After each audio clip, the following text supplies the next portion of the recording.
Hey, good morning, everybody. Tuesday, June the 3rd, staff meeting. Beautiful rainy day. Got 1.5 inches at my house, for those that don't know. Excited about that. Tom, take it away. Okay. We have three items today. First, Dr. David's going to get up here and talk about post-budget simulation analytics. And this is first blush. It's our first year doing this. He's got some pretty interesting data he wants to throw up on the screen just so you can kind of see how many people took the survey and what the demographics of that look like. That's number one. We'll have a short discussion on kind of a budget hearing debrief with you all. If there's any questions or anything else you want, Lorian was here, she's here. The budget director is behind you. If there's anything else that you want workshopped or just general discussion, we will have time for that. We generally will do that after the budget hearings, but we'll do it today instead, just to give you a little bit more time to talk about that. And then lastly, we've been looking at advisory boards for the last several months. I think the commission has had some concerns about how much advisory boards are reporting back to this body. And so Tanya will take us through the round of all 30 plus advisory boards very quickly. The sheriff is here to cover his two boards as well. And then we can kind of have a general discussion about way forward on how we're going to, whether you want to get rid of some advisory boards, whether we want to, structure them differently or create some type of template or protocol for them. You'll see they're kind of all over the board. So advisory boards are all over the board. So that's good. Doctor saved me. Go ahead and let's start with budget simulation. Hey, good morning, sir. Welcome back. Hey, morning, everyone. Yeah, I think Ryan started it's a really nice rain, but it reminds me of last year, roughly the same time. I think it's June 4th. We just confirmed with Lindsay. We have the budget open house.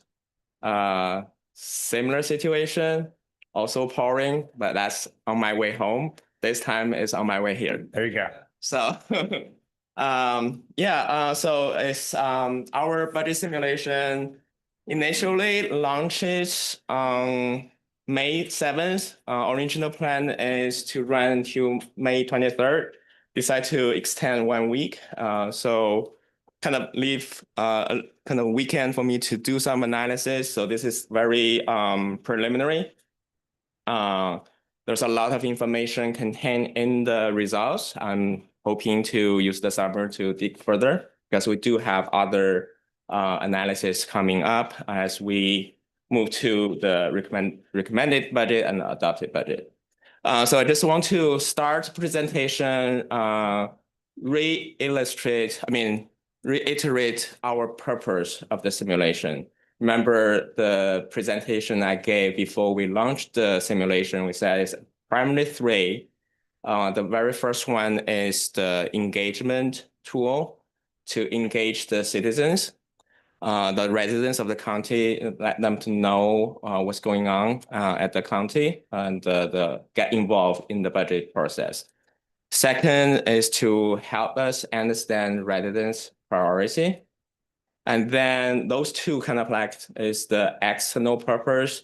The third one would be the internal purpose is to potentially help us to improve the budget process in terms of format or process and also the engagement way. So here we are today. I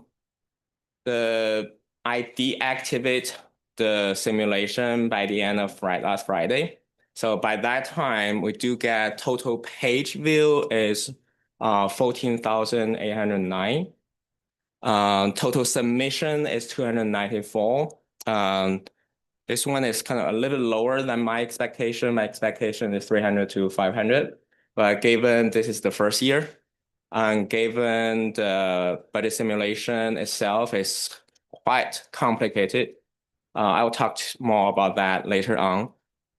And then also it tracks the total hours you spend on the page. So it's 974 hours, 55 minutes. Every time is kind of 4 minutes, but this also includes someone may just open that, click it, and then save it and later on view that. So, I mean, this is kind of a rough overview of, if you really thinking about the first purpose, right? So this is kind of, give you kind of a snapshot of how this can reach out to the residents.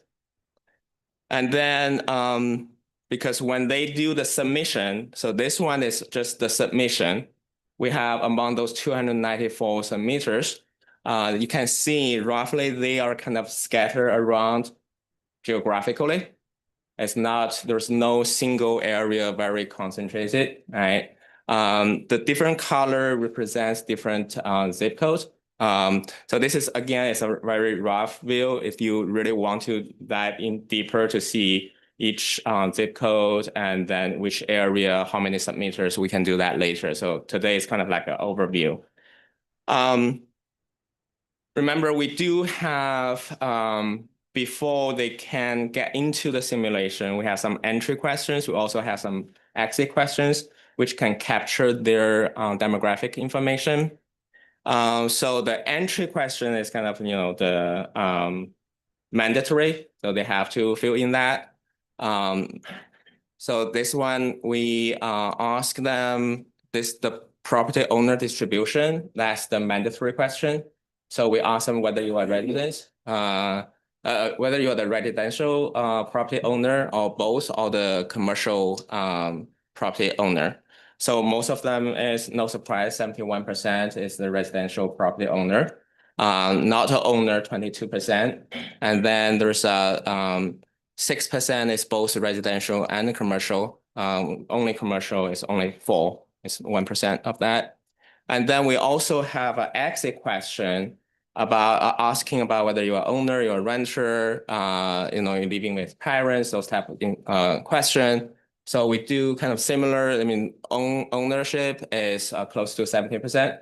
Renter is 16%. And then we also ask the age. So you can see here the age distribution, 30 to 49 is 44%, and 50 to 69, 23%. If you still recall last year at the budget open house, I think I was there. I think I kind of talked briefly. My impression of that is very, I would say a lot of senior citizens participate in that open house. So this one gave you an idea. With this, we can reach to different age groups. And also 18 to 29, we do have 17% of the meter. Race distribution, so white is, predominant is 69%. But we also need to keep in mind those age and the race, those are the post question, which means it's not mandatory. So you do see some, when I say not specified or later on you see not answered, is those people chose not to answer this question. Party affiliation distribution, Republican 28%, Democrat 16%, Independent 33%. Education and income. So on the education side, you can see 34% a graduate degree. So definitely this is kind of skewed towards to people with higher education. Income distribution, you can see that 20, that this light blue here, greater than 150,000. So I think it's combining with another higher income. So I would say, over half of that have the income over 100,000. So this is the income distribution. We also asked the question, is the percent of income you spend on your housing, either mortgage or rent? So you can see 38% is 20% or less. This 23% represents 21% to 30%. So those are kind of will take up to almost over 60%. So that's kind of the basic demographic information we get. But again, this is all the submitters, not the page viewers. We cannot track those page viewers information. The tool itself, they can track by revenue category, by each of the spending category, how many times you open that, you do the interaction. So you can see here, there's no surprise because the taxes is the only one on the revenue side. We allow them to interact to do the adjustments. So taxes, you do have 666 openings. So this is the revenue side. And if you look at the expense category, you do have general government have 1,753 opens. The way I look at this one is first, general government really contains a lot of departments within that category. If you recall, when we set it up, it's try to be as consistent as possible with our budget, how it is laid out. So the general categories, general government, public safety, public works, public services, and then community, culture and recreation, community development. All right, so general government being listed on the top, so it will attract most attention. That's kind of my initial reaction, why general government, you do have more openings. But then you can see the culture and recreation, community development, even though if you look at the simulation itself, that's all the last two items, but they still attract more openings there. So this is kind of open by this, but also it attracts, remember, when we set up each category, each subcategory, they do have the feature, we can show you more information if you want to know. So the more information is a kind of a couple of sentence statement of your mission statement of that particular department. So this one can also track how many open read that one. And also we do provide, if you really want to know more details, and you can click the more details and we just upload one page of that profile of that department. So you can see the property tax, they do have 83 opening the more information. And then looking at the details is 13. But we also need to keep in mind that we do have some videos about the property tax. So that may, because they watched the video already, they don't need to open this. So I think the guided tour is a very good feature, but this time, in my opinion, we may cram in too much information there. This is because I'm trying to figure out why the submission is kind of lower than I expected. Also potentially thinking about next round, how we can boost that. So that might be one of the reasons. We don't know for sure. But if you're combining with this, I may explain something. General government, board of commissioners, they do have 240 open that more information. But again, this is kind of because on the top it's really depends on how it is positioned, how people start to view this. And again, a lot of, because there's I didn't include in the slides, but they do show the viewers how they view it, through the mobile device or the laptop. Most of them is actually using the mobile device. So this is kind of, they gave you the information is how many clicks within each broader category, subcategory, how many times they click the more information, how many times they click the more details. So about the details, it's really kind of a contradictory because we do see fewer people open that, but then the comments, because we do have, they do provide some comments, it's all combined all together. I'll talk about that later on, but I just want to mention that why I said it's a kind of a contradictory to itself. Some of the comments saying that they want to know more details. So which means when they open the more information, when they open the more details, they feel it's kind of vague. But if you look at this one, fewer people even take the effort to open that. So that's kind of the contradictory part there. So this is the public works. So I kind of organized those by the categories we set up in the simulation. Each department, each category, bigger category, or you call that division, right? So you can see how that attract the attention through the simulation. So this is the public service. I'll not read it, just allow you a few seconds to see the slides. And cultural recreation. Oh, yep. And this is the community development. Okay.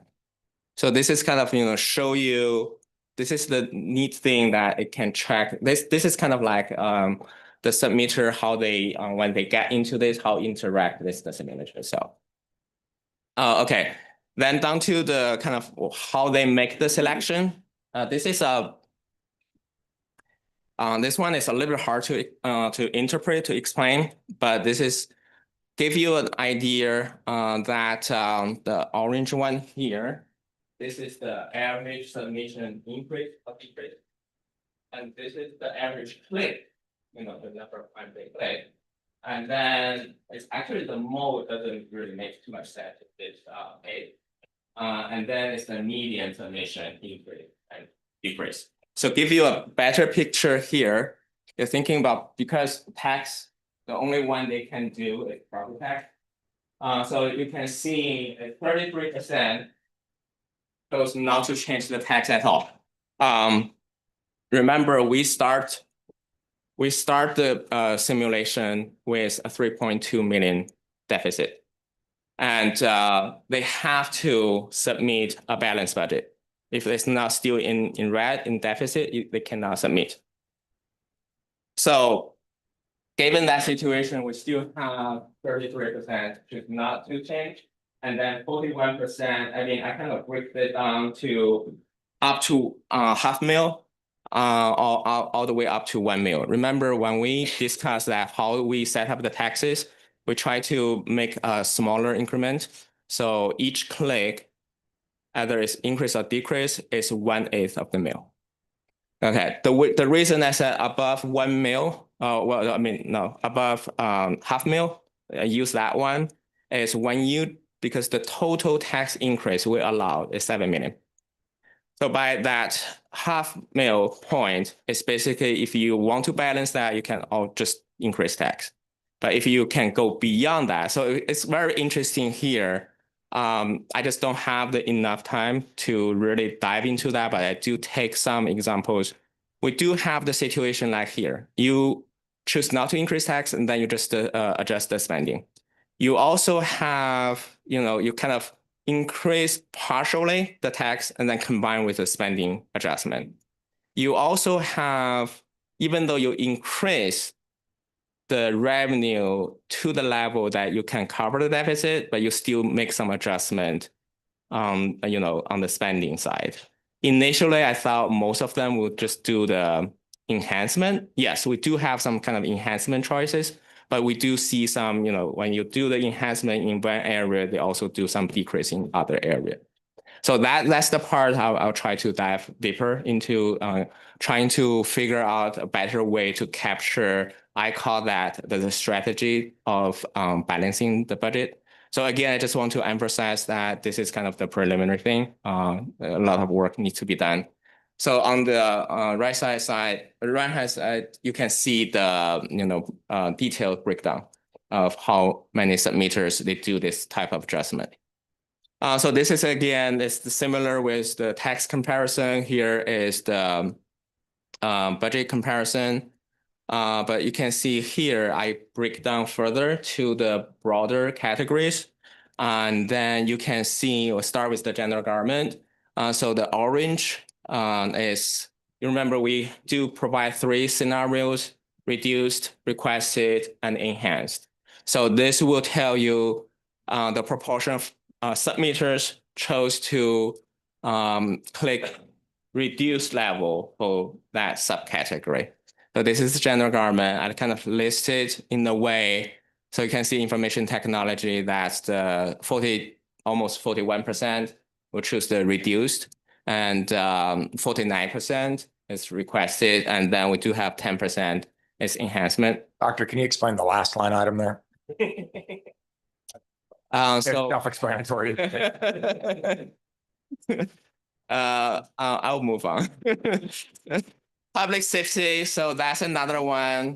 But this one is kind of interesting because we do, I keep in mind, we do have the video about EMS and 911. So you can see, you need to think about this tool as communication, engagement, and also revealing the priority.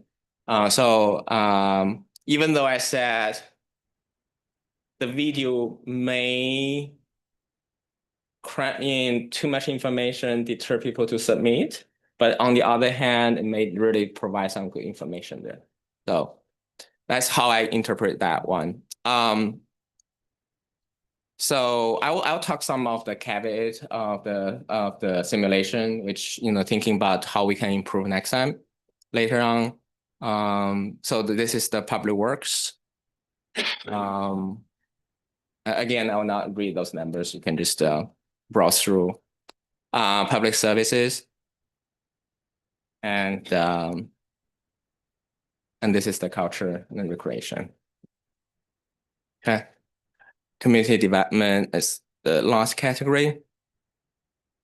As I mentioned, they do have the ability to provide comments.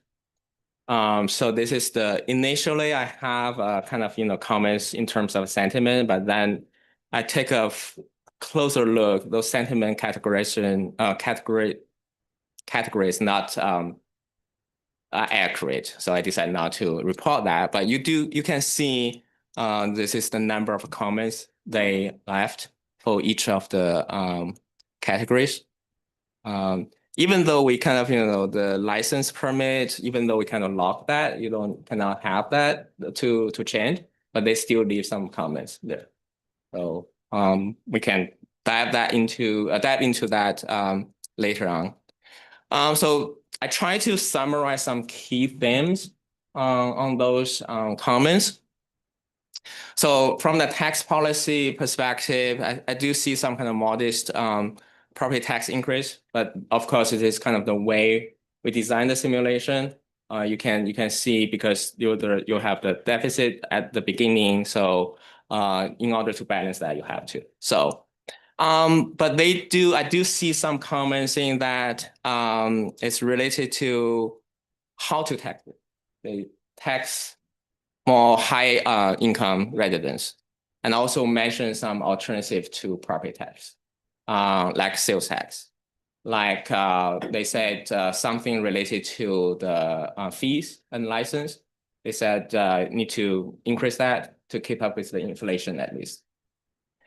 Spending wise, I do see some comments about outsourcing, privatization. You can see when you do the spending cuts adjustment, it's basically across board or kind of targeted. We do see some different patterns appears here. In terms of efficiency and accountability, some comments saying that you do need to have some kind of performance review, and also suggest some organizational consolidation. Service priorities, they do list someone, you can see that which one is higher priority, which is lower priority. We do have a section, one question asked about the overall feedback for the simulation itself. We kind of question the way asking about their, what do you think is the most value? What is the challenge? So try to summarize that. So most value they can see from the simulation is transparency and education. They do appreciate visualization of the trade-off and opportunity to participate. If you recall, the simulation, we really have an impact factor there. It's really showing you when you adjust the taxes, how much as an individual, if you have a medium value house, how will that be affected? We do find some comments saying that they really appreciate that. There's some comments is not anecdotally because sometimes posts on the Facebook, they do kind of provide some comments. On average, I mean, not on average, that particular person is actually, she said it took her about 30 minutes to complete the submission, and really appreciate the opportunity to view those videos to know all the trade-offs. And also particularly mentioned is when you see how the change impact individual versus the county. So I also have some comments related to that. Some challenging aspect is really, as I remember, I said the self-contradictory one. So here they do comments on the weakness and lack of specifics, even though few of them just take the effort to see the more detailed information.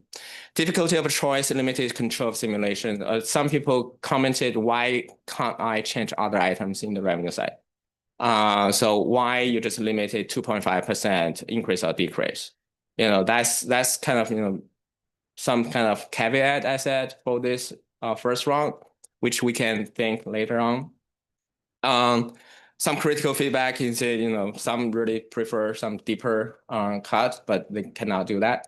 But also, I just want to mention something here is really related to why I said we have some design issues that we need to improve next time. It's really this time, first is on the revenue side.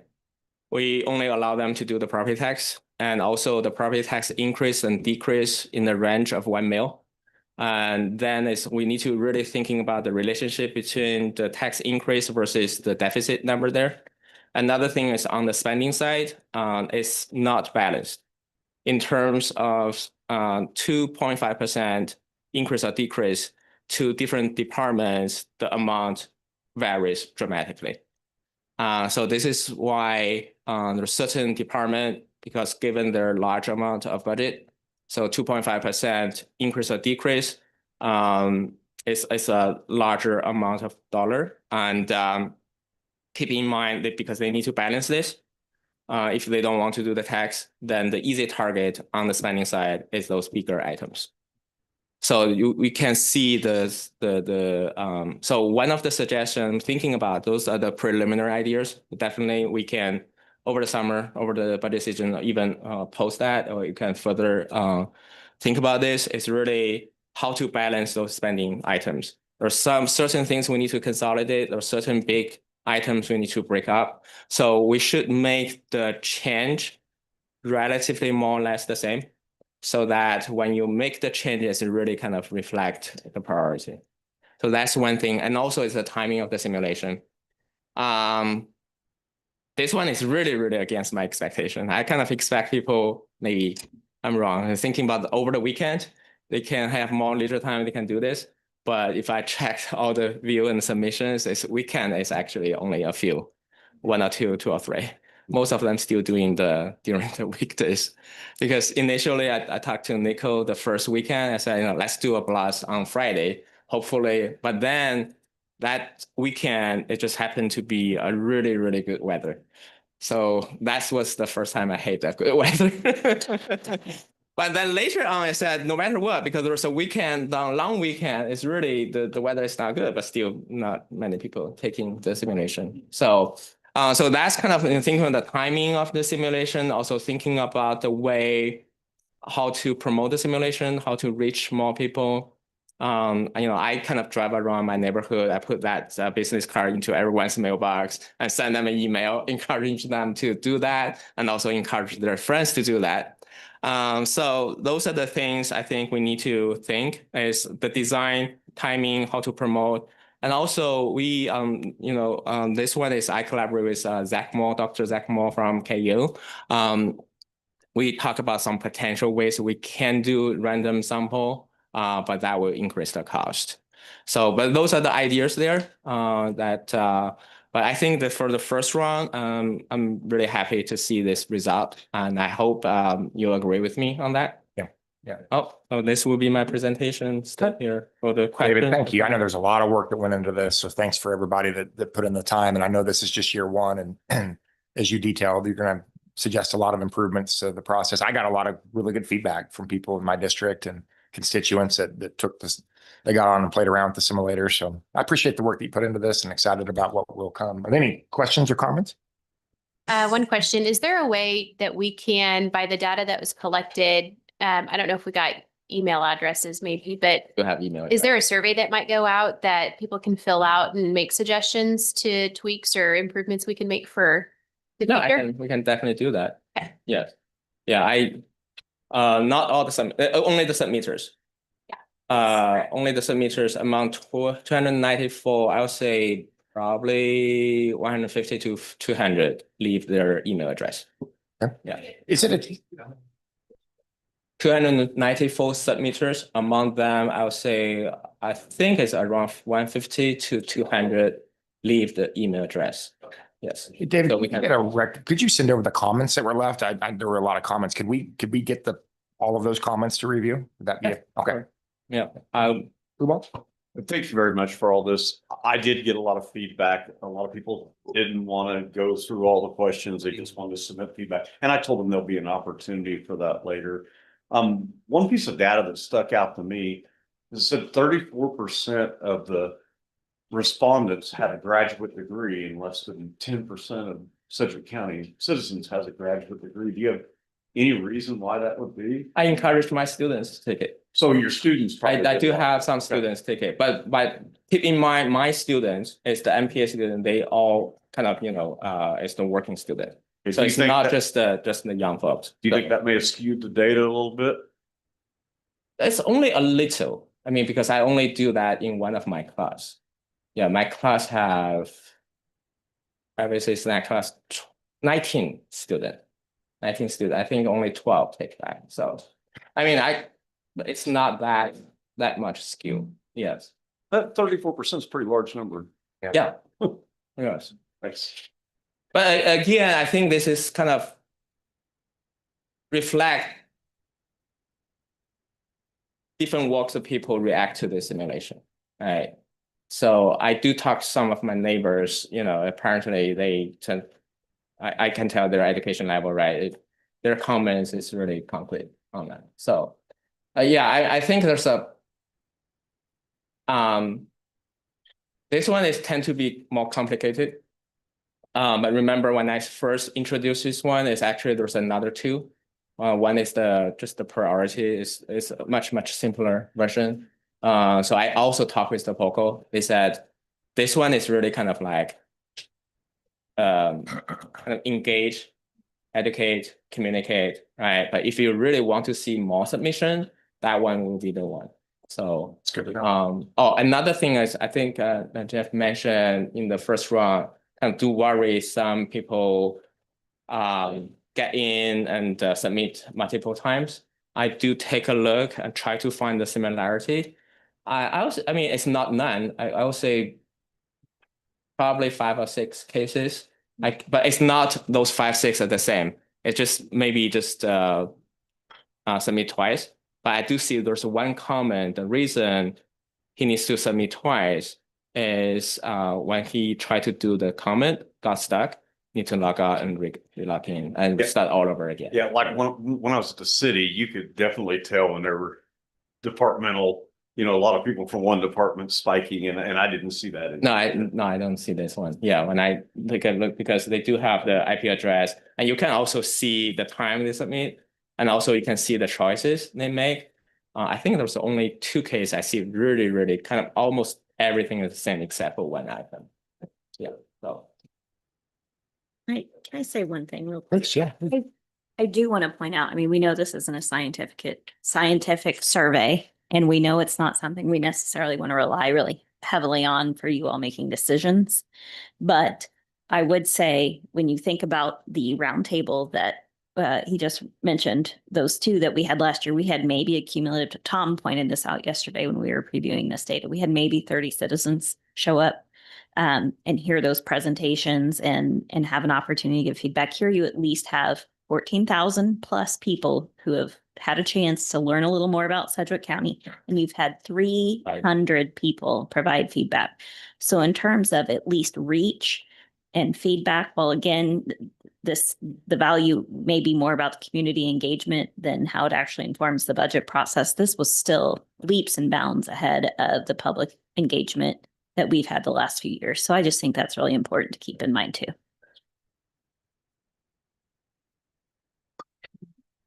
Few questions. Thank you, David, for the great presentation. I actually am really thrilled.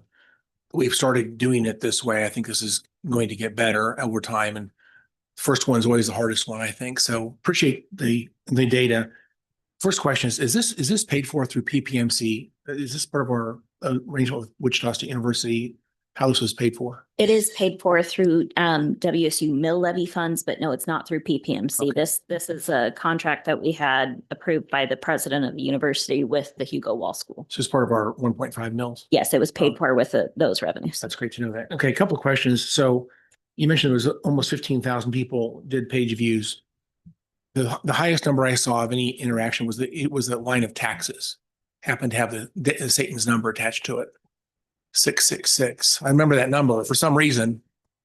But that's only about 1/20th of that number. So about 1/20th of the people who viewed the page actually clicked on the issue of taxes. Is there anything? And I'm going to say I didn't look at all the data very closely. I haven't seen it that much, but I assume that's the highest engagement was on the issue of taxes of all the topics that were discussed in the presentation. Seems like that was the highest number of I think reaction. general government is over 1,200.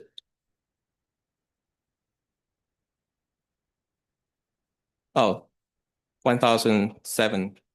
Okay. Yeah, this is the 666 number Okay. you mentioned. Okay. That's great. Yeah. Yeah. So when you say 1753, again, there was only, so that's the number of people who actually clicked on something on the page. Open Opened up that, that. yes. Okay. That's very helpful. Then we only had 294 submissions, which I guess is about 2% of the total people who actually were engaged in one way or the other. They went in there, looked at something, but only about 2% of the people actually submitted a budget. Some of the people I spoke with on this, they were a little bit frustrated. Let me ask a question before I get to my other question I was going towards. Could they leave comments before they did a submission? Or if do they actually have to do a submission before they could get to Yeah, comments? they have to submit to include their comments. Yeah, I'm afraid that there are some people who could not figure out a way to make it balance. And so they weren't able to get to comments because they were frustrated. And I wanted to go on there and play around. So I pretended to be a much younger female just to answer all the questions. So it wouldn't skew towards BOCC, anyway.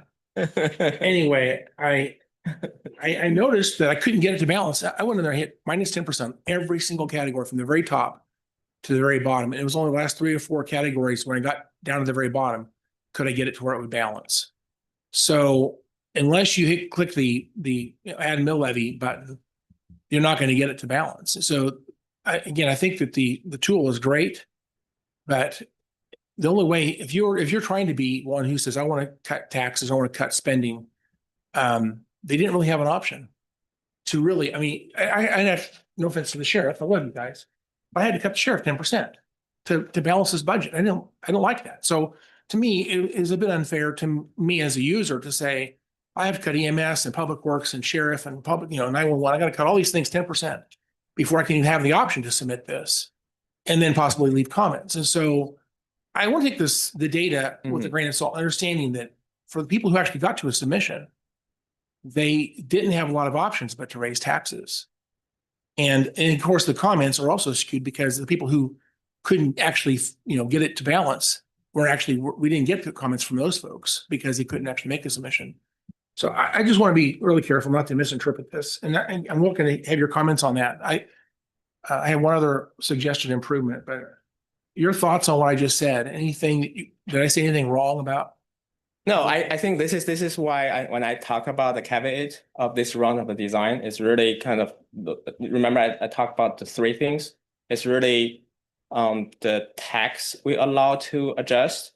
Increase is all the way up to 7 million, decrease is 7 million. Deficit number is 3.2 million. And then the spending cut is 2.5% of each of the subcategories. So, we made some adjustment. Initially, I was kind of aware of this because initially it's only 2%. I said, and then the only way to balance without increasing the tax is cut everything. It really doesn't mean anything. So we made some adjustment to the deficit and, try to have some way that you can make your choices.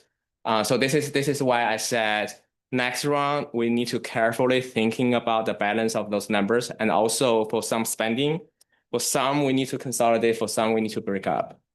So that we will not have one single subcategory. By one click, you can increase almost, half of the deficit there. So yeah, that, I mean, kind of aware of that. But this time it's just, when I realized that, it was too late in the game. And also we kind of, this year, remember, is I'm kind of familiar with the budget process, but not very well with the format. So this is why I said this tool can potentially help us internally to really thinking about the budget format and the process. So yeah, that's one thing we definitely will keep in mind when we do that next round. Is really have a balanced spending adjustment, so that when you do that, it's really you can reflect it. Also, I don't know, maybe it was clear, but maybe I just missed it, but you talked about a $3.2 million deficit at the beginning, but there's some assumptions that are made to even get to that 3.2 million.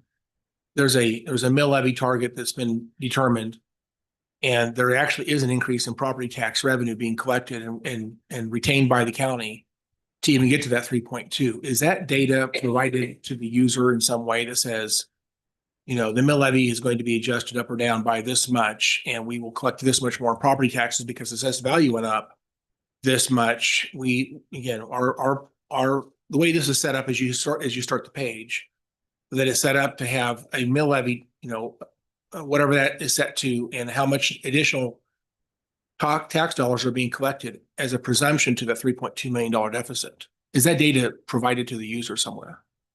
We do provide more information in the property tax subcategory.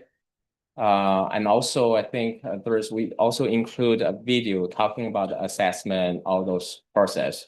I cannot recall exactly how detailed information we provided there. So what was the mill levy used in the $3.2 million deficit? What was the mill levy presumption for that number? The one we used last year. So it's coming from the current forecast. So that would assume the 28.701 mils with the 5% assessed value increase. Okay. So I think that needs to be clear that if we leave the mill levy, okay, there's 28.701, and we're going to assume a 5% assessed value increase. So static mill levy, no change to mill levy, but a 5% increase in assessed. We know the assessed value is more than that. And I think I think we've heard in some of our meetings, an intent to lower the mill levy some amount. So it might be the same difference between those two factors in the formula. But I don't know that was clear to people as they were using this, that we're talking about a static mill levy and a 5% increase in assessed value. I think if they've been following along with the budget process, they would know it, but you're right. Probably most of these 15,000 people have not. And so that's something we can work on next year, is more of an FAQ. We did add some information to the budget process page about R&R and linked to that. So that was a resource that was available to folks, but I don't know if they utilize that or not. I think it'd be good to at least put up a slide that says, if you want to stay under the revenue neutral rate, these are you'd have to cut a much larger number. And by the way, you're not just 3.2 million down, but you're about 10, 12 million down. So maybe more, 13 million down. So you have to give them that number. Say, if you want to stay under the revenue neutral rate, then we have to cut $13 million out of this budget. And you're looking about, that would be really good to see that. So I think if there's one thing that jumped out at me in these results, it is how clearly those videos did seem to influence the results. You saw how much money was given to EMS and 911 when they got to that process. So, and likewise, there was the property tax video that's at the beginning. So I think what I'm hearing a lot about is, or what my takeaway is, the videos have a big impact. So that could be something we could consider next year too. It's not just that information, but also as a part of the property tax conversation, some discussion of that. You might even just say, there is a law out there that says if we exceed the revenue neutral, let's explain what that is. That we'd have to get down to this type of, because the assessed value went up, we'd have to cut our mill levy down to this number to get the same tax dollars. And that means you have to got, to me, it'd be very educational to add that slide to it, because I think people really don't understand that topic. And I wish they did. One other question, the demographics that you provided, the white and black and the education levels and all the stuff that you talked about. Yeah. Are those people specifically who started this process or who actually made a submission? They actually submit, because those information we can only capture if they So I submit. think again, And also the it'd question. be nice to see the demographics of the people who started the process. Maybe go down the page and say, I answered the demographics at the front. Demographic questions are at the beginning or at the end? I forget. Demographic information at the end. At the end. I I would suggest we would just simply ask them at the beginning, and you can even say, I don't want to answer this now, but maybe I'll answer it later. But the more of that information we would get, because I suspect, because only 2% of people actually submitted a budget, that the demographics is really, really, really different than what we see on those slides, because 98% of people didn't submit one. And at the end of the day, I like to know who they are. If they made all those comments and they clicked on those sliders and stuff, they obviously show an interest in this. But who are these people? Where do they live? And I don't like even the dots on the map. Those are submissions, I assume. Yeah, those are the submissions. So it's not so. Those are the submissions. At the beginning, 14,000 dots, and say, here's who engaged this. Here's their demographics, and then 98% of them didn't submit. And again, if you didn't submit a thing, why did you not submit? What was the reason why you didn't submit one? That would be the best question, I think, to ask of all. But anyway, I feel like I'm being critical and complaining. I guess the only thing I'd add is one more thing I'd love to see. But I am very, very pleased that we're going down this path. So I wanted to say I'm really impressed with what we got so far this year. One thing I'd like to see, I guess, also maybe at the top is the property tax number calculated as they make their changes. Sometimes they click plus or minus, and it doesn't even have to affect on property taxes because it's a grant fund or whatever. But property taxes being the focus of so many people, it'd be nice to see kind of a net effect of property tax dollars when they make those adjustments through there. What's the collections currently? If you increase that button, it goes up by this much. And as you make your adjustments, it's affected by this much. A little more complicated way to do that, I'm sure. A lot more difficult to get that set up. But at the end of the day, that's what people are interested in. So the tool, I'd say 90% of the conversations I have out there is not about general government, about grant funded services. It's about property taxes. That's what people are focused on. And so talk about, $600 million budget, and a lot of that doesn't impact the $200 million of the property taxes. It's nice to be able to see the net effect of property tax, the decisions you can make that affect that specifically. So they want to cut,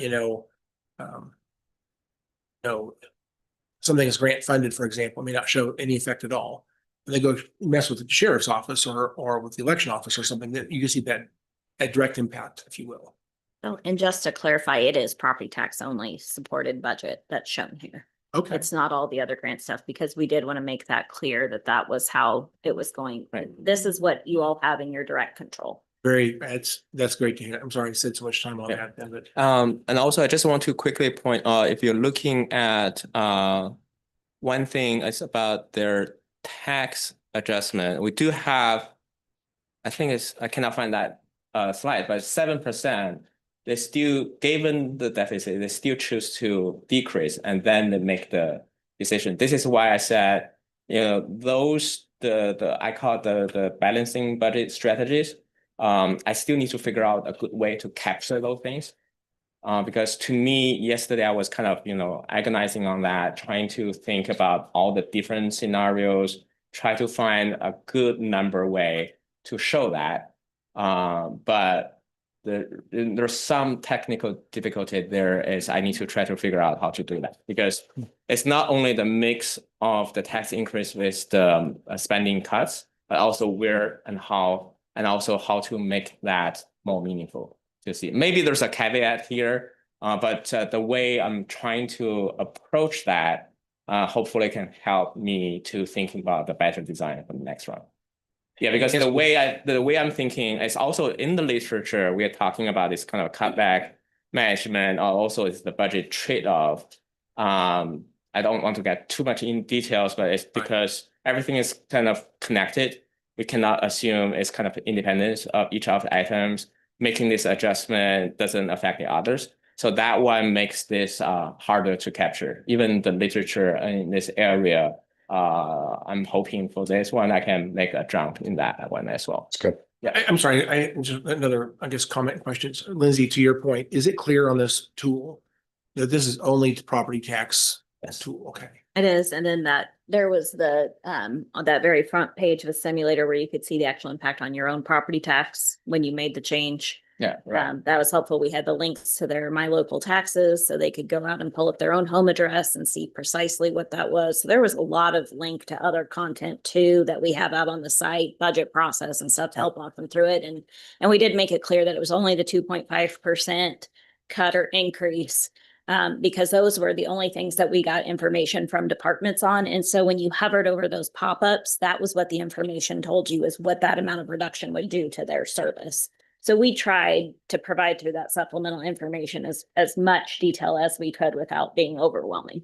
And on page 9, I think is the one right before this one, right? The one after, sorry, page 11. That one right there.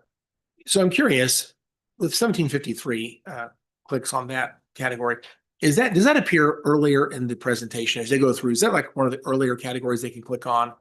And maybe what we're seeing is people are losing interest as they go through this. But see, this is the one, and I think I mentioned that. That's my also initial thought. But if you look at the third one, it's culture, recreation, community development, the third and fourth. Those are actually the items towards the bottom of the simulation. Right? Yeah. Well, anyway, I guess I don't want to read into that again because understanding that people might click on the first one they see on the first page and then Yeah, that's why I said, the general government attract the attention. That's the possible reason. But then we cannot use that as the sole factor to think about this because we do have culture and recreation, community development, which is down to the bottom, but they still attract attention. And that's my final comments. I want to say thank you again. I really do appreciate the good work this year. And I'm really, really glad to see this being utilized at this point. So really appreciate you, my friend. Thank you for all the comments. I think that will help to improve next round. That's Thank you. good. David, thank you again. Appreciate it. Okay. Tom, next step. Okay, next let's talk with, and Lorian is here. So let's talk about the budget hearings. We went through 40 plus speakers for you all. And any general theme kinds of discussion you want to have or specific workshop or drill down points that any of the commissioners want. We do have a CIP workshop scheduled for next Monday instead of staff because I think Vice Chair is gone on Tuesday. So we're going to have staff on Monday next week and we will have the CIP workshop then. But no other workshops are planned at this particular time, right? So we have, we're all ears right now. We'll take notes and Lorian's here to answer any questions if you have any. Okay, certainly. Commissioners, any initial thoughts after budget hearings? Things that we need to follow up on?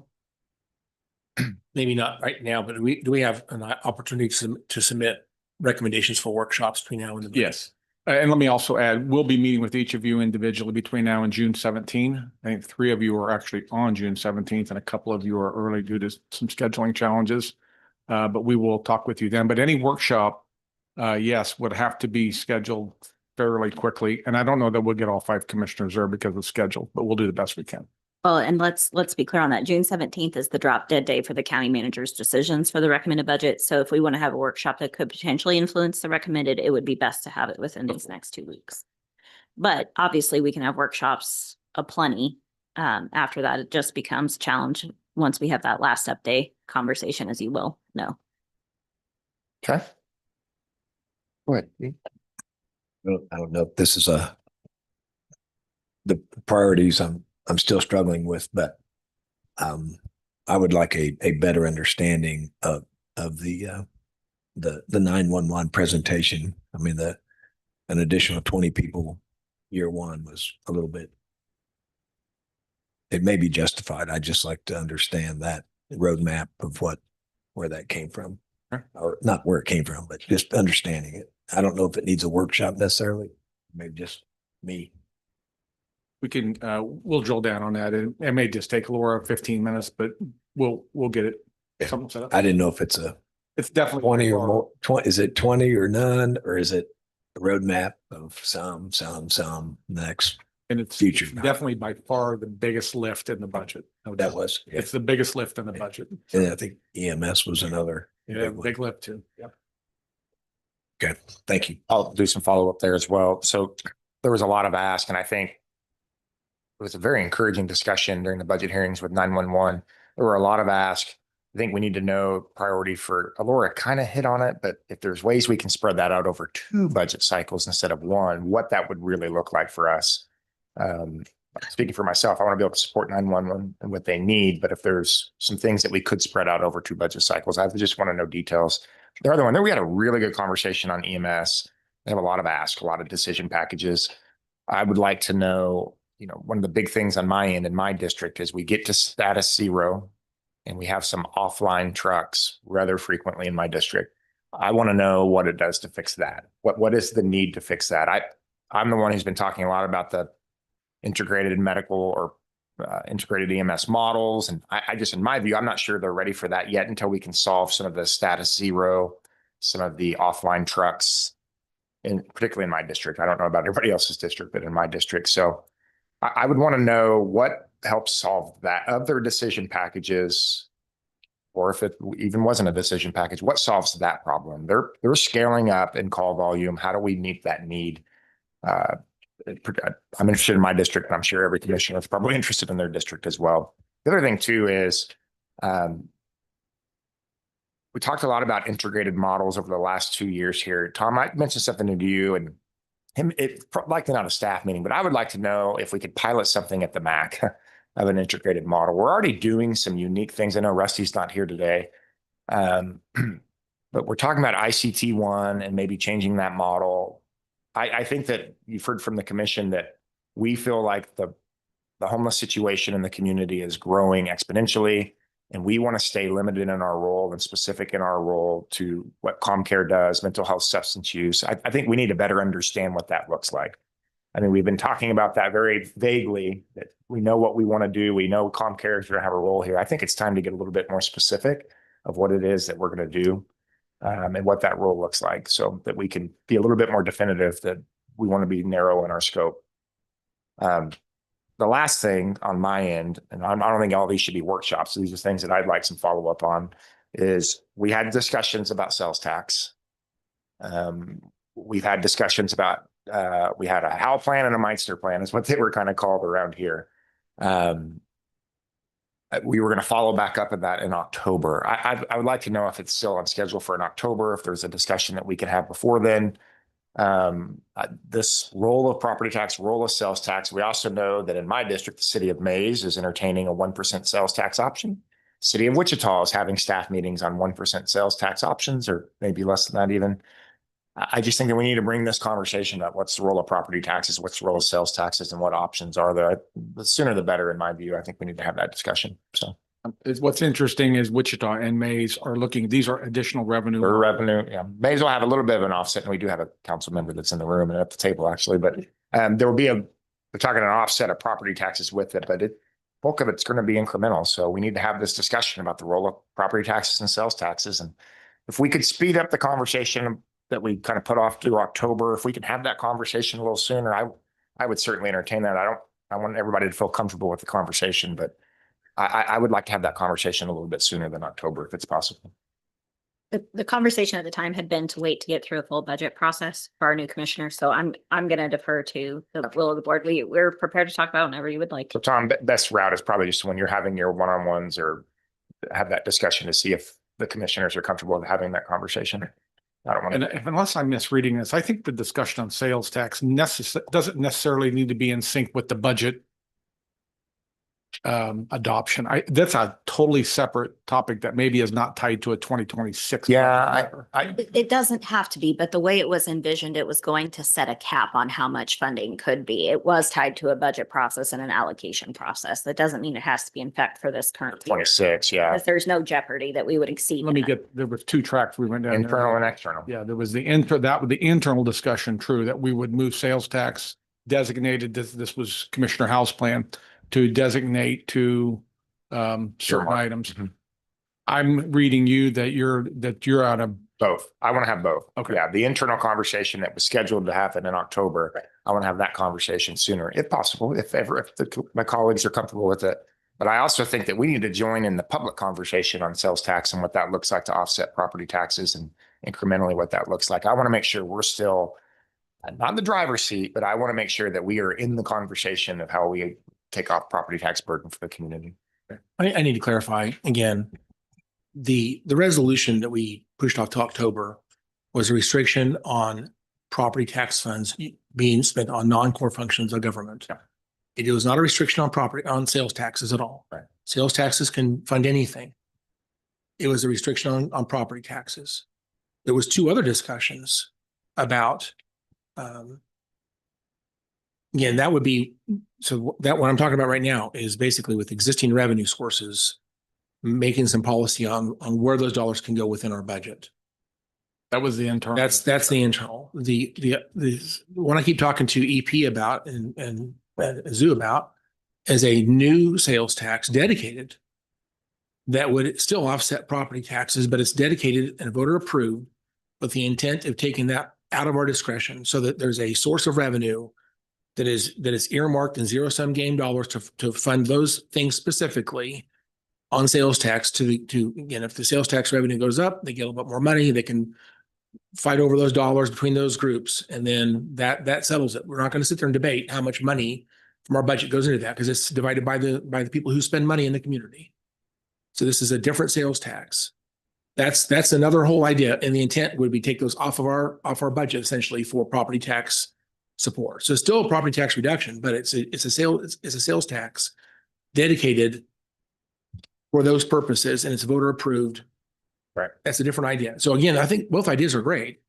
There is another idea. I would tell you that we could do essentially the same thing without voter approval, but it would only be the BOCC would essentially create a guardrail that could be undone by any future commissioner, can simply. I think that was maybe Pete's idea is that we would do this year, every 2 years or whatever. We would essentially reestablish the policy would earmark those dollars for that purpose. It's existing sales tax dollars. So you essentially would direct sales tax dollars rather than what I was talking about was restricting property tax dollars. It's kind of the same discussion, but from a different viewpoint. And you essentially would have a temporary guardrail for the commission that wants to adopt that. They could earmark those dollars for those purposes that way. Again, you could do that.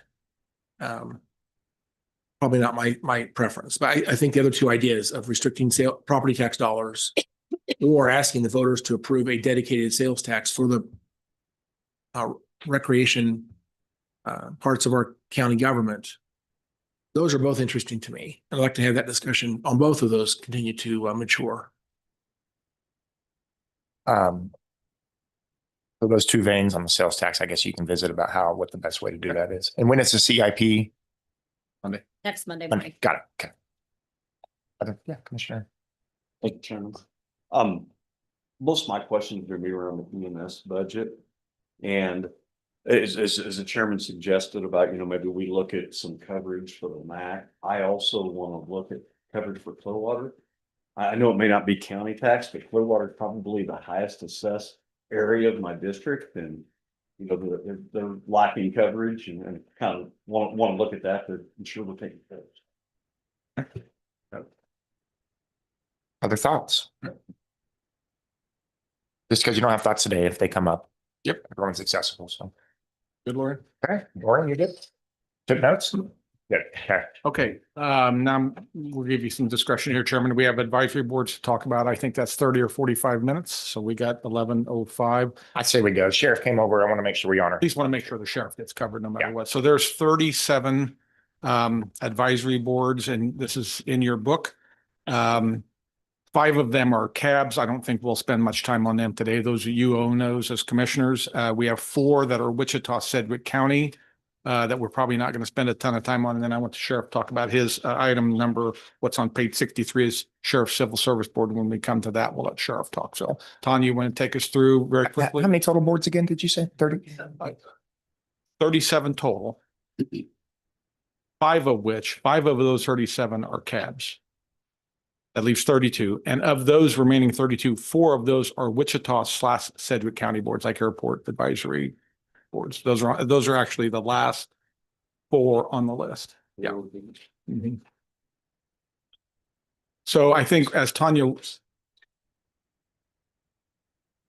well, the tabs are yours. I don't think how you run those is totally up to you. I think the other 20 plus, which are commission driven advisory boards with the intentional purpose to create a liaison between you and the public. Right.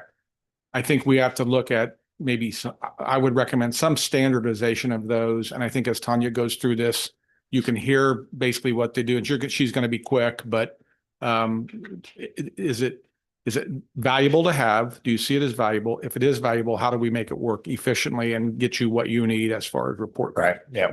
Okay. Fine. Go ahead. Yeah. I'm going to go through each advisory board and I'm going to summarize it, knowing that you have all that information in front of you. So, You can high level summary, be Yep. totally okay. okay. So first one is Aging and Physical Disabilities Advisory Board. This is created by Sedgwick County resolution. So their scope is to make recommendations for meeting the identified needs of elderly citizens and individuals with disabilities in the county. And that's a summarization. 7 people sit on the board. The required qualifications are members come from the 3 counties served by the CPAAA. Members are then appointed by the BOCC of the county they represent. The length of the board member term is 4 years. They meet at Reagan Building in Zoom monthly, 3rd Wednesday of the month, with a minimum of 1 meeting per quarter. Staff send out agenda and supporting documents and minutes prior to the meeting, and the board chair runs the meeting. They have a minimum of 2 staff, depending on topics to be discussed, that are dedicated to each meeting. The cost to run each meeting is about $1,718 as an estimate. They do create minutes, and their work is communicated back to either the commission or manager's office through a distribution list for all council correspondence, including meeting materials such as agenda, minutes, and supplemental materials. It's good. I would even say, and open to everyone's opinions here. I mean, if you even just gave us the board and the scope and how many people, I think we can look through the rest as you're going. Okay. I think because the question really, for my view, and that way we're actually defining some success here. Do we need these boards? Number one. Number two is, for me, the reason why I asked for this is I don't hear from, I have meetings with each of my representatives, but we don't, as a board, we don't get updates very regularly from what these boards are working on. And I think that's the big deal that all of us have said is like, hey, we don't get to hear about what they're working on at all. So I think that's the purpose of this meeting, at least for me, is I'm okay with the number, but how do we get to a point where we're hearing feedback from what they're working on? It's also, do they guide us in some way? Do they create a policy that we consider at some point?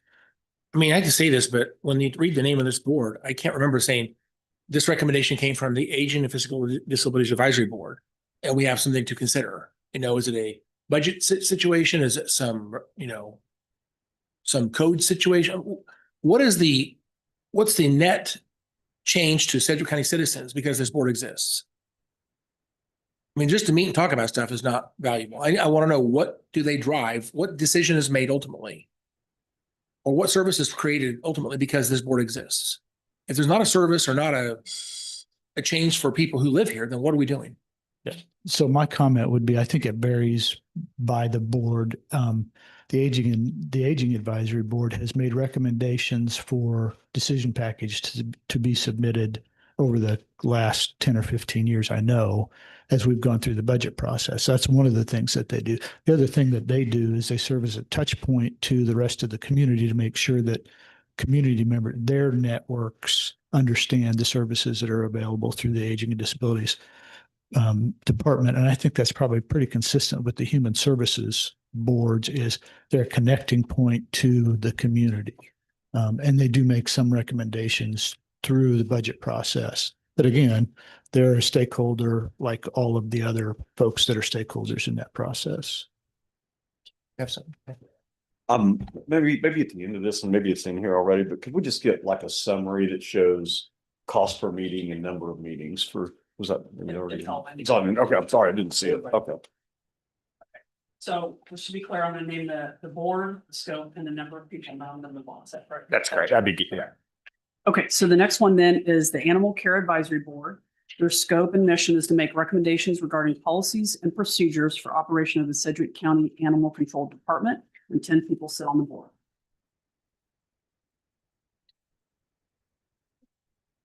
Next one is the Board of Appeals of Plumbers and Gas Fitters. Scope and mission is they provide technical code and review and recommendations to the City Council and County Commission on matters involving the plumbing codes, plumbing installations, constructions, and remodeling and contractor licensing, and 9 people sit on the board. Okay. Next one is Board of Appeals of Refrigeration, Air Conditioning, Warm Air Heating, and Boiler. Their scope and mission is they provide technical code review and recommendations to the City Council and Sedgwick County Commission on matters involving the mechanical codes, mechanical installation, construction, remodeling, and contractor licensing. In addition, this board is given the responsibility of studying and making such rules as are required for new products being offered for use in air conditioning, refrigeration, warm air heating, and boiler systems.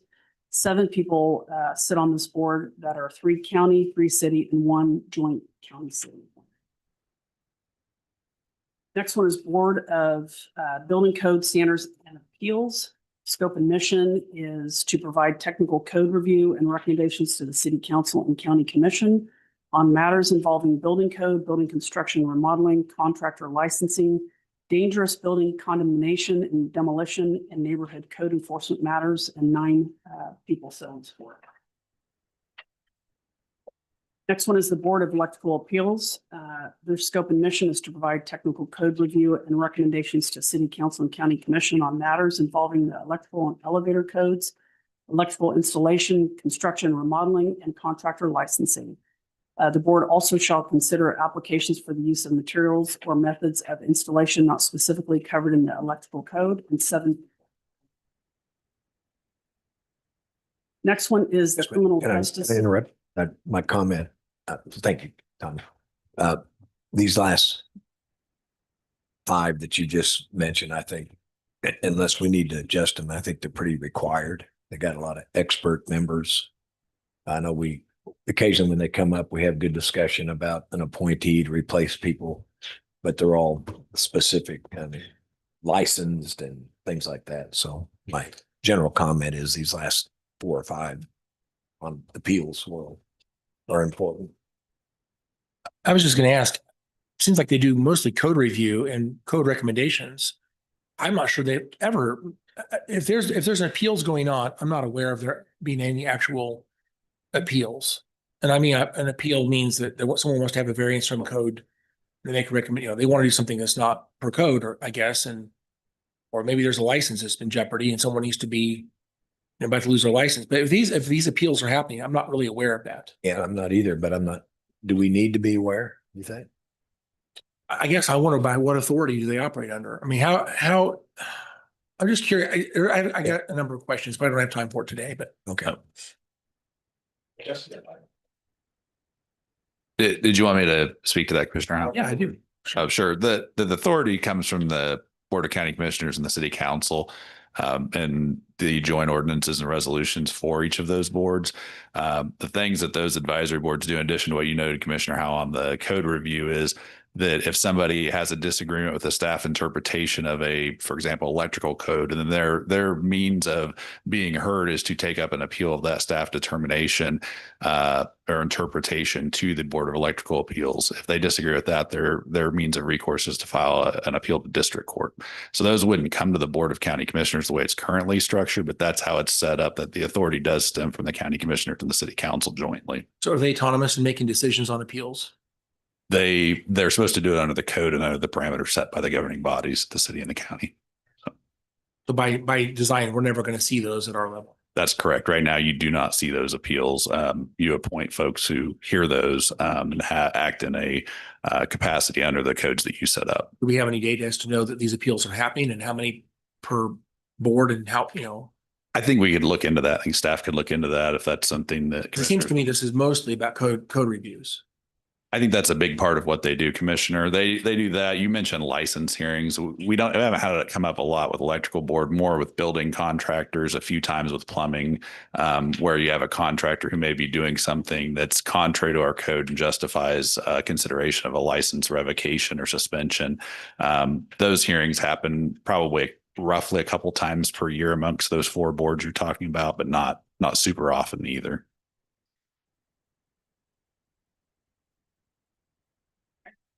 The next one I'm going to name off is the Criminal Justice Coordinating Council, commonly referred to as CJCC. This is currently suspended. Their scope was to study the Sedgwick County criminal justice system, identify deficiencies, and formulate policy plans and programs for change when opportunities present themselves. There were 17 people that sit on it. Curiously, when you say suspended, I know they stopped meeting, but was that a decision made by the BOCC or they just stopped calling the meetings? How was it The suspended? BOCC is going to have to come back and make a decision on that through resolution to bring it down, modify it, or bring it back up. So right now where this group meets, the sheriff, DA, judge, WPD chief, there's a group meeting and we'll bring that back to you. I think the board will have to take an action on this. I mean, the resolution currently says they're supposed to be meeting. Right. And we just stopped following the resolution, it sounds like. Well, I think the board will have to make a decision on what to do with this, either bring it Right. down or continue it. Decisions should be made, but I'm saying in terms of it just stopping, that's really not what the resolution doesn't really allow for that. If you want to stop meeting, we need to have a discussion before they stop meeting. Anyway. I'm just surprised when there's a requirement for meetings to happen. And we just stop meeting, that's the way it's done. We're not actually having a decision by the BOCC to stop meeting. We just stop meeting and then here we are. There's a couple of other boards like that too. Go ahead. I'm saying if we want to stop doing a meeting, we need to actually have a discussion and Yes. intentional. The commission has taken action. Thank you. One question, sorry, on that one is, I noticed that they're asterisked if they are a state statute. That one has that marking as if it's a state required board, but it looks like it's a question maybe. I don't believe that's driven. Rusty's not here. He would Okay. know that, or maybe the sheriff knows. I don't think that it is. I do know that these advisory boards, the Criminal Justice Coordinating Council is a national entity that if you have that kind of council, there is some federal rule for that on how it is managed and how it's run. And we've talked about this board a number of times with commission. I think the view of the group was it has run its course. It needs to be repositioned, remodified, and something new needs to happen. We can go into a long discussion on this, but the original point of this board was to look at jail population. And that has passed by, and there is new challenges for criminal justice now that a different kind of board needs to look at. We'll bring something back to the commission and have you make a decision.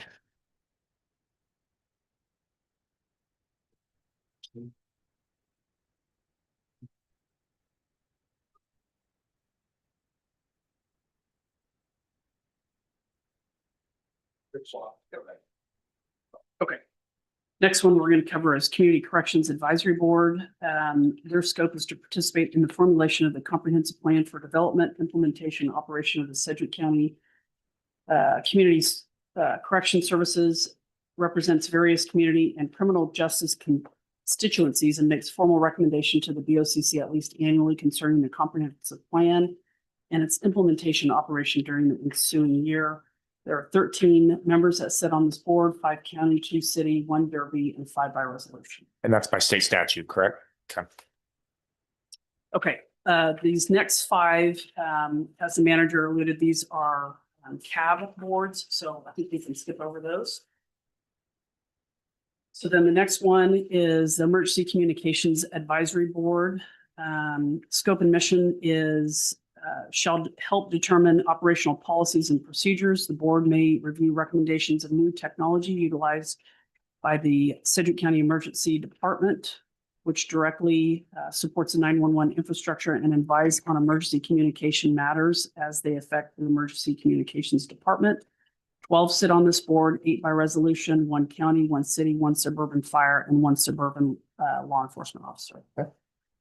Is this the one we just Is this is started a long time ago, but then we have two of them, basically.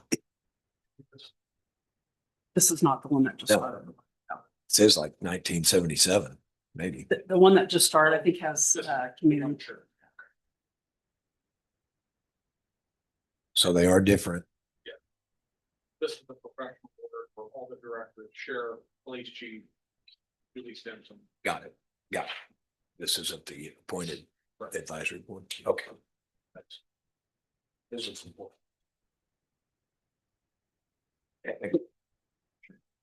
Next one is the Fire Code Board of Appeals. Their scope and mission is to determine the suitability of alternate materials and types of construction and to provide for reasonable interpretations of the provisions of the fire code. And 6 people sit on this board. Okay, next one is Intellectual and Developmental Disabilities Advisory Board. Scope is to make recommendations to the BOCC prior to the adoption of the annual plan and budget for intellectual and developmental disability programs, assist the commission with evaluating programs and services for the residents of Sedgwick County and provide specific recommendations at the request of the commission, and 15 people sit on this. Okay, the next one is the Law Enforcement Training Center Joint Board. The scope and mission of the board is to administer the agreement by and between Sedgwick County, the city of Wichita, and is responsible for the use of operations and maintenance of the Law Enforcement Training Center, and 5 people sit on this board. Okay, this is a big one. Local Emergency Planning Committee. So scope and mission of this is to form a partnership between local governments and industries to enhance all hazards, preparedness, and advise in the preparation and implementation of statewide, interjurisdictional, and local emergency plans prepared in accordance with state and federal law. There are 26 people that sit on this. 26, wow. Okay, the next one is the Mental Health Advisory Board. Scope and mission is to make recommendations to the commission regarding prior to adoption of the annual plan and budget for mental health programs, assist and is called upon by commission to evaluate mental health programs and services in county, and further provide specific recommendations at the request of the commission, and 15 people sit on this. Next one is the Metropolitan Area Planning Commission. Scope and mission is to prepare, adopt, and recommend to the county and the city of Wichita a long-range comprehensive plan to guide the future physical development of the Wichita-Sedgwick County area and makes recommendations on zone changes, cases, and it approves subdivision plats, and 14 people sit. The next one is the Nuisance Appeals Board. Scope and mission has been designated to hear any appeal that may be filed in response to an order issued by the commission pursuant to the Sedgwick County Code, section 1946C, or appeal of abatement costs that may be filed pursuant to section county code, section 19-50, and 5 people sit on this. Okay, next one is on-site wastewater system installation and maintenance and sanitary services. Scope and mission is to advise the commission and the director of the Department of Code Enforcement, now MABCD, on matters of policy and procedure regarding any matters related to the on-site wastewater system installation and maintenance and sanitary service. I don't know if I need to read that next line, but 7 people sit on that board. Okay. Next one is on-site water well construction advisory board. They advise the commission and the director of code enforcement, now MABCD, on matters of policy and procedure regarding any matters related to the on-site water well installation and maintenance, and 7 people sit on this board. Okay, this next one is the Sedgwick County Emergency Communications Community Advisory. So the scope and mission of this is the Sedgwick County Emergency Communications Community Advisory Board shall make recommendations to the Emergency Communications Director and staff on matters of policy and procedure regarding any matters related to the operation of Sedgwick County Emergency Communications. This board is not able to make any formal action on behalf of Sedgwick County. 13 people sit on this board, 9 county, 1 city of Wichita, 1 city of Derby, and 2 from staff. Okay, the next one is Sedgwick County Fire District Number 1 Steering Council. Scope and mission is to advise the commission, sitting as the governing body for Sedgwick County Fire District 1 on matters pertaining to Sedgwick County Fire District 1, which include but not limited to matters regarding human resource policies, information technology, salary and pay policies, operation and staffing of fire stations, and any operation policies of Sedgwick County Fire District Number 1, and 9 people sit on it.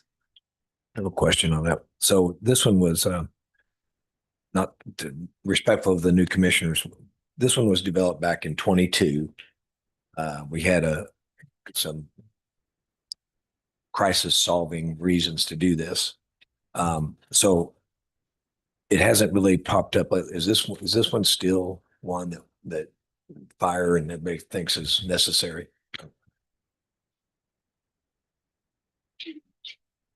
Still of value? I think it originally was of value. Yeah. Come to the mic. Or I. Always coming to the mic, I'll say absolutely. Okay. And I would say this board has extreme relevance. In fact, I think we need to morph it to a board of trustees. Another discussion we need to have, but the state of Kansas does allow for a board of trustees. Maximum count is 9 people. So the intent of this was to get started. And it was my personal goal to move them towards the board of trustees at some point. They take on higher levels of authority, if you will, in operation of the fire district. Chief? And the reason we did this originally was because the commissioners had no one living in the fire district. We're levying taxes, but we don't get services. We wanted to have representation from the fire district. That's why this board exists. Go ahead. Good morning, Commissioners. Doug Williams, Fire Chief. I think this board does provide a beneficial need to us because one of the things I've learned with this steering council is that every one of these live in the fire district. Every one of them pay our taxes. Every one of them pay my salary. And they have a different viewpoint than some commissioners do. And I didn't understand some of that, but it became very obvious to me. And I think one of the easiest point to make about this panel, I use them for a sounding board because I do think that everything I do, you have somebody from Mays, somebody from Park City, everyone from these small towns, and I have to convince them what we're doing is right. And I do value their opinion of telling me that I'm doing right or I'm doing wrong as far as running the fire district. And I think that's important. But I think a perfect example, Commissioner Bluebaugh brought up this morning, is if EMS is having a slow response to Clearwater today, Commissioner Bluebaugh probably expects the fire district to run down there and cover that. Well, the people in Hayesville that pay our taxes don't think that we should take Station 34 out of Hayesville and run to Clearwater because Clearwater doesn't pay for our taxes and our services. So that's a different perspective. I mean, I found that, I'm telling you real quick, when we got into those discussions of some of those agreements, there's some people in Hayesville, City Council member Hayesville sits on our panel, and and some of the Mays and some of the others is like, I don't want my fire truck leaving my district and going to another district, and I think that's a perspective that comes out loud and clear and I think it is a great sounding board for me to use these people. Well, thank you, Chief, because I just was asking because it's evolved now a few years into it, and it sounds like it's of great value. So for it is to me, and I think what we found out with this board is that we've not done a good job of conveying some of their thoughts back to the commissioners. I think there's a breakdown of communications is the biggest problem, that it hasn't been better. Yeah. I'll jump ahead to the end conclusion. What I'm going to say is that I'm going to suggest that we, on the state's mandated boards, and we've already covered 5 of them, plus the steering council for fire district, that the commission gets regular updates at a BOCC or a staff meeting. It could be twice a year. It doesn't have to be a quarterly thing. I just think all these boards have importance, but we have some state required boards, and we need to have commission. I meet with all of my reps, but we need to have commission feedback of things they're working on. So that'll be a recommendation I'm going to make. And I'm going to include Fire District 1 in there because it's the only board we have for the fire district and the board. And I'm the only commissioner who lives in the fire district. So I do think there's relevance to us hearing how we're managing as the fire board these areas. So that I'll jump to the end of what I'm going to recommend, but it's you hit it, you nailed it. And I wanted to follow up with some content there. Okay, thanks. Carry on. Next one is Sedgwick County Juvenile Corrections Advisory Board. Scope and mission is to actively participate in the formulation of a comprehensive plan for the development, implementation, operation of the juvenile correction services described in KSA 757038 and amendments thereto in the county, and shall make a formal recommendation to the commission at least annually concerning the comprehensive plan and its implementation operation during the ensuing year. 17 people so. Next one is the Sedgwick County Public Building Commission. Scope and mission is to acquire real estate for constructing, reconstructing, equipping, and furnishing a building or other facilities of a revenue-producing character, enter into leases, acquire land and facilities adjacent to or near any educational institution under the supervision of the State Board of Regents, borrow money, and issue revenue bonds. 5 people sit on this board. Next one is the Sedgwick County Regional Forensic Science Center Advisory Board. Scope and mission was created to enhance communication between the Forensic Science Center and its stakeholders, to advise the coroner and county manager on matters of policy and procedure regarding forensic laboratory services, and to provide for the orderly development of forensic laboratory services in cooperation with law enforcement agencies and educational institutions to serve the community in the most efficient manner possible. 14 people sit on this board. Next one is the Sedgwick County Solid Waste Committee. Sorry, let me start over. Next one is Sedgwick County Solid Waste Management Committee.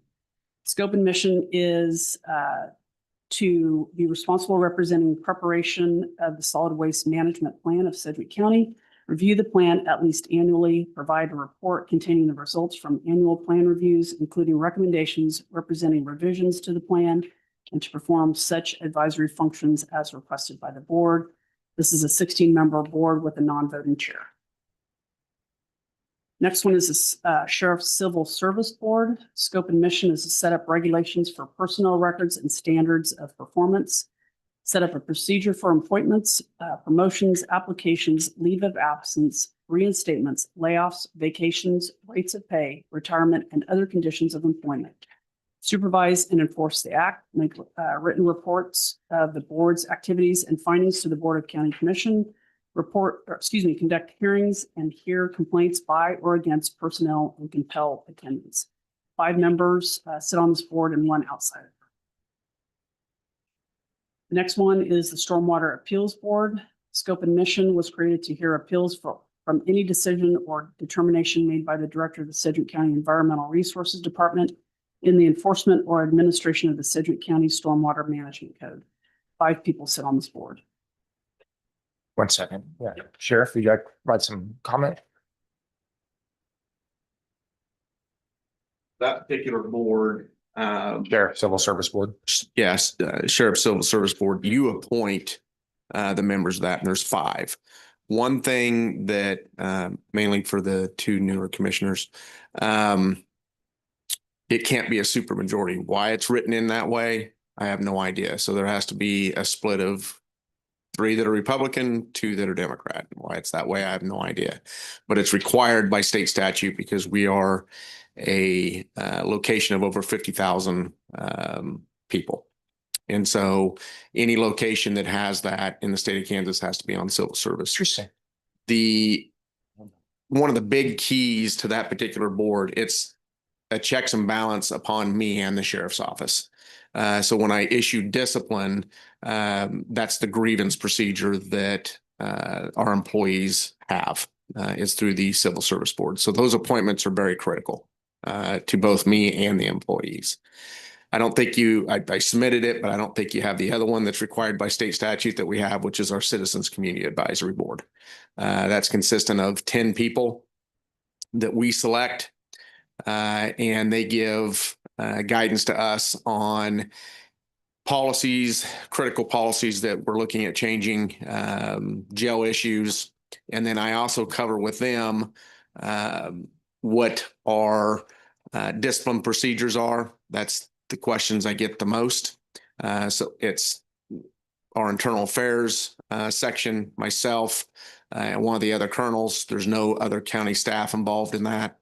There's nothing that, as far as our pay for being there, but it is a good sounding board.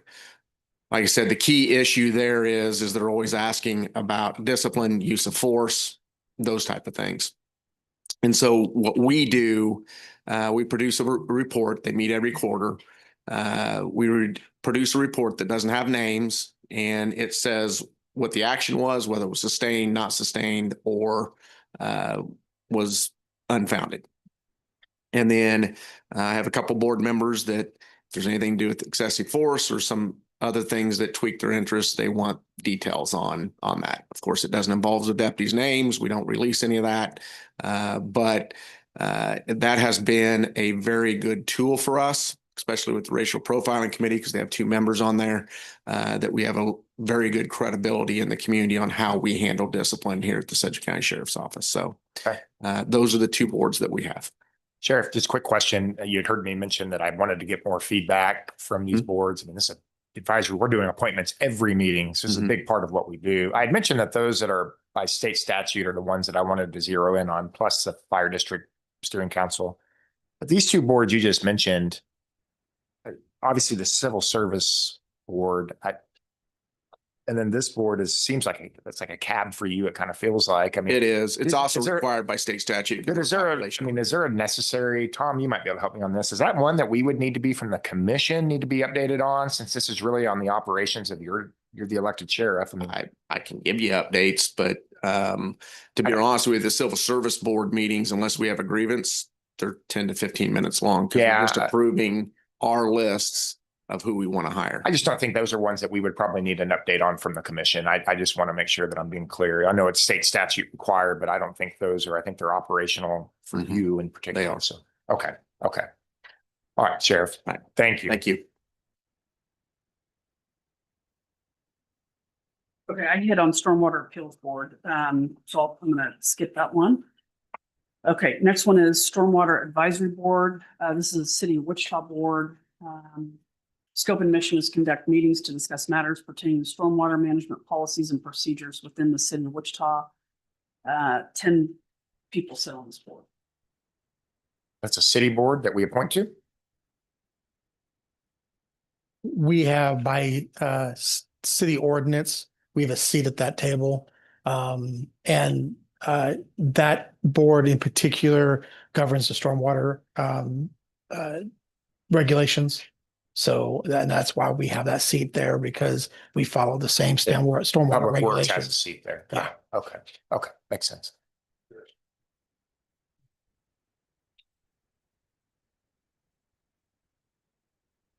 Move on. Yes. Okay. Next one is Stormwater Management Advisory Board. Scope and mission is to serve as an advisory board to the county commission on all matters related to stormwater management. This includes promotion of stormwater basin planning and interjurisdictional cooperation, master planning of stormwater management, serving as technical clearinghouse for stormwater management projects, and recommending and securing a long-term dedicated source of funding for stormwater management projects. So number of people on this board is a maximum of 33. This is another one, just like Commissioner Howell talked about, the commission will need to make a decision on what we're going to do with this board. It is inactive at this time. This board has been inactive since circa 2018, when it finished its diligence at that point and came up with projects countywide that were in need for improvements, stormwater improvements. The board at that time made the decision to not take any action and make any funding for any of those improvements. And shortly thereafter, with no funding inside and no desire from the Board of County Commissioners to fund those stormwater improvements, they stood down. Go ahead, Commissioner. So I know every so often we get a report on the FEMA update flooding and I see GIS and all that. That's still taken care of without this board. That is correct. Okay, so that looked like a duplication of the other board that. Yeah, the primary purpose of this board was to have representatives from across the county, all the municipalities, the watersheds, all to have a voice at the table to indicate what their needs were, what issues they were having regarding stormwater, and to have a say in presenting to the Board of County Commissioners and municipalities, their needs for improvement. I would just say that, and I don't think we need to talk about it now because we're short on time, but we're having water conversations a lot in the county. I've asked Tanya and Lynn if they would give an update to the SCAC, Sedgwick County Association of Cities. There might be some creative ways on stormwater management that we might be able to try to incorporate all of the other cities in the county, that they need to be aware of some of the conversations that could happen and some creative planning on stormwater management and water maintenance and management in particular. So there will be an update coming to SCAC from stormwater management here pretty soon. Commissioner. How is that going to be developed for that SCAC meeting? I don't know yet. This was a meeting that we had last week, Lynn, and you might even just mention just briefly kind of why we talked about that. So there have been concerns about water. There have been concerns about water quality and water quantity throughout the unincorporated portions of the county. One of the issues we have is from the 2011 stormwater regulations. When they first came out, we were unsuccessful in getting municipalities other than Wichita and Wichita and Sedgwick County on board with following those regulations. They were either interested in one or the other, but not the entire. Everyone at the time, staff was on board with it of the cities. However, the governing bodies were concerned about, hey, if City X next to me doesn't adopt it, then developer Y is going to go over there and not develop here because we have more stringent regulations than they do. And there was that concern. Therefore, we were unsuccessful in getting a Consistent universal regional buy-in to those regulations. So right now we literally have uncontrolled, unfettered water coming out of the cities into the county, back into cities and throughout. And that has effect on well water. It has effect on our stormwater projects. We have erosion that's going on uncontrolled. And that's costing us money to be able to regulate that and control that. So just, it was back in the 2016 or 2017, 2018, we had a number of meetings with SMAB. That's this committee here.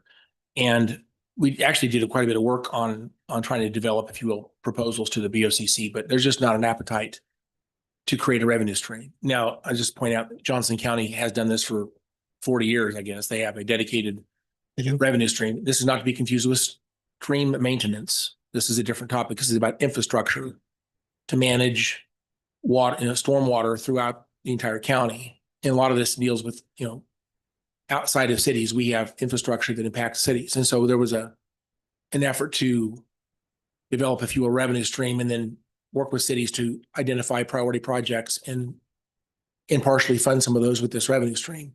This is a great discussion. If government's ever going to do this, I think we have to be the leader on this. And the question comes back, if this is an appropriate government activity to create infrastructure to manage stormwater, then we need to lead on this. I'm disappointed that we continue to start this committee back up again, and we just repeat the exact same process over and over again. I would like to see if we can get Susan Erlewine maybe to dust off that presentation and just bring back what we had back in 2018 or 2019, when we had a real proposal that said, again, I don't think property taxes is the answer, but I do think as we talk about consumption taxes, a very, very small consumption tax or a portion of a consumption tax could be dedicated to this just to get something started. And again, I would want people to vote for it. If they don't want to support it, that's fine. But when the floods come back, and they will come back, we're going to get blamed for not leading on this issue because we never give the people an option to fund something that they probably do want. I'd like to see maybe that presentation that Susan provided last time. Yeah, we can definitely do that. A lot of your comments echo those that I shared with Commissioner Wise and Chairman Beatty. Without a source of dedicated funding, it doesn't go anywhere. Nobody wants to think about stormwater when we're in a drought like we are now. Well, today's a exception, but we're in a drought. No one wants to think about it. But we do hear when we do come out of the drought and we do have those rainy periods, and then we're going in June is the rainiest month of the year. We're going to hear from people, and we're aware of the problems in the county.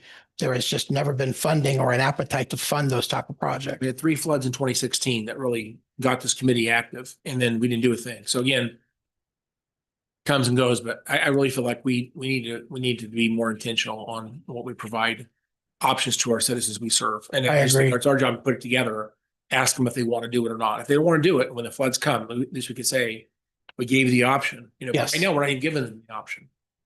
It takes willpower to put it in front of the people.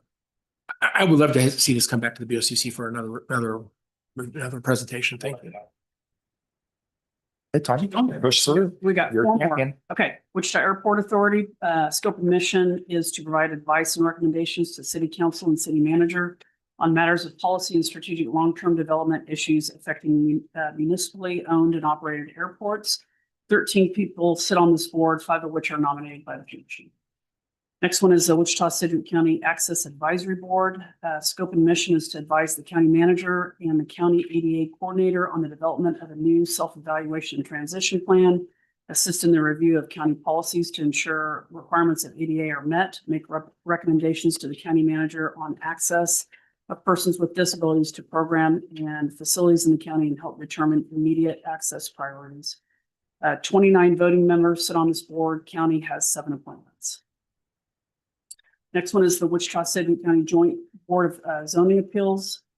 Scope and mission is to consider variances of rules and regulations covering the zoning of properties in Sedgwick County as set forth in the Wichita Sedgwick County Unified Zoning Code. Considers appeals of the county zoning administrator's written interpretation of the Unified Zoning Code and other matters as provided for by law. 14 people sit on this board. And then the last one is the Wichita Sedgwick County Food and Farm Council. Scope and mission is to convene diverse stakeholders to advocate for an equitable, sustainable, and resilient food system in the city of Wichita and Sedgwick County, and provide a forum to bring together stakeholders from diverse foods related sectors for discussions and coordination of community-wide efforts to improve access and affordability, stability, and availability of local, culturally appropriate, and nutritionally adequate food for all. This is a 14-member board, 7 appointed by the commission, 7 by city. Thank you. And thank you for those whoever put this together for us. Thank you. That's very helpful. All right. I'll just make a couple comments and open it up. Number one is, Tom, I'll work with you on what my view is on some of these statutory mandated. I think there's 8 total. I want to include Fire District 1. I don't know what the regular schedule, but I think that we need an update. One of the reasons I think we needed an update is because the people that we're appointing them, we want to make sure that they know we value their input. I meet with mine, have coffee with almost all of my appointees, but I want them to be able to present to the BOCC. Maybe it's just annually. At the very least, too, I've asked Joan at the Mental Health Advisory Board. She sends me over their meeting minutes. I think at the very least, the commission should get the meeting minutes from these boards, particularly the state mandated ones, so that we're in the loop of what they're talking about. And so we'll talk about a regular schedule. It could be a staff meeting, it could be a BOCC meeting on an update semi-annually or annually. The other thing is I'm actually I was rather unaware of the cost associated. So I appreciate you putting the cost on this. I think there probably needs to be a separate discussion as to, I think all these boards are important, but there's a significant cost to the county and the taxpayer to operate these boards, and a monthly and an annual cost. So that might be something. Commissioner Bluebot asked about maybe a summary page of what they cost. I don't know if it's possible to do that. Oh, just put a spreadsheet or something. And Okay, go ahead. one thing on that is when I look at those numbers, I would assume some of that is staff pay to attend those meetings if they're during normal business hours. I don't know that we need to include that. Or at least I want to know what it is without that, because I think it can kind of be skewed if it's including what they'd be working normally. Now, if it's after hours, like Nicole attending my cab, I understand that, and that needs to be worked into that. I was wondering at some point you guys can talk about how these calculations were made, so along the lines of what Commissioner Wise just said. But I tried to do my CAB board meetings during business hours, so I didn't have that cost intentionally. In fact, my collaboration board meeting is over lunch, and the intent is to not impact staff having to work late hours or comp time or whatever. Also, there's a lot of committees. I know we have commissioners serving on a number of boards in the community. I don't know if there's any cost to the county or not, but we have Transportation Coalition, GWP, Downtown Development, the Arts Commission, WSU Tech, Zoo EP, and a bunch of others, I think. It'd be nice to see kind of a comprehensive list of all the other boards we have connections to.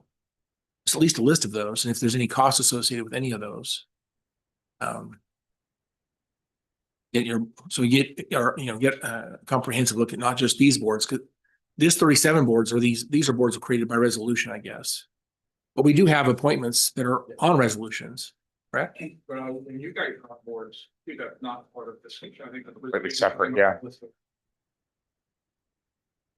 And I think Linda does have I think she has a comprehensive list of those. One other question, the Asian and Physical Disabilities Advisory Council, I thought that we each had 3 appointments on that board.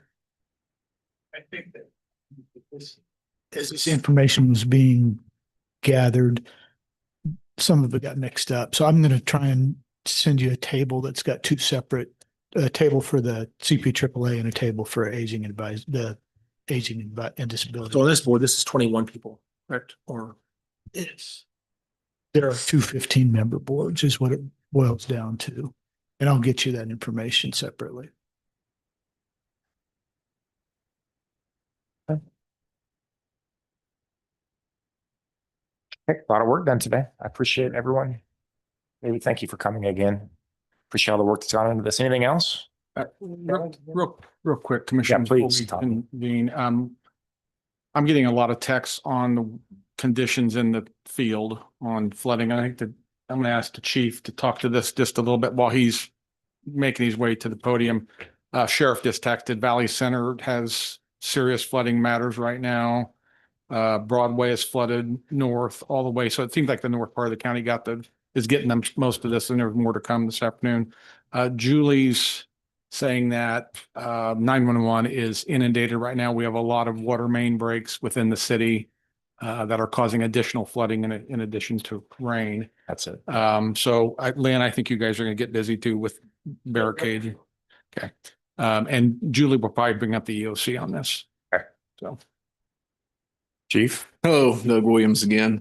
Yeah, we're getting requests from the Task Force 5, which is the regional rescue team, and also the state fire marshal about deployments all over the state. So right now we're holding our resources here until we see what ends up happening here or whether we get more.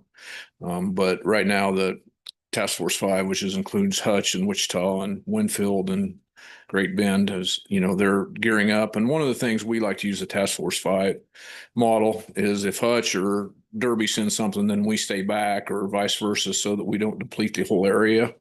So right now our task force leader and our chiefs are up there, division chiefs are meeting right now, trying to figure out who's going where and whether Derby or Wichita is deploying. And so. Well, interesting day to have stormwater management discussions too. Okay, so Julie's likely going to fire up the emergency operations. Keep you aware on that. And Laura just sent me a text. They're okay.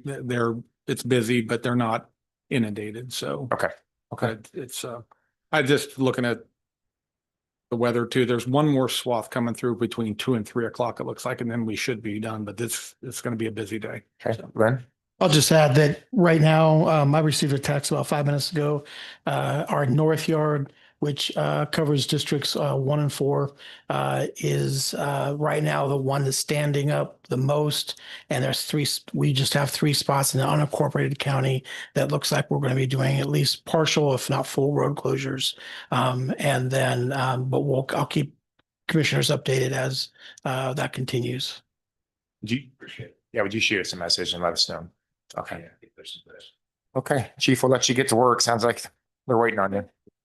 Okay. All right, Tom, thanks for that update. Appreciate everybody's work today. Thanks.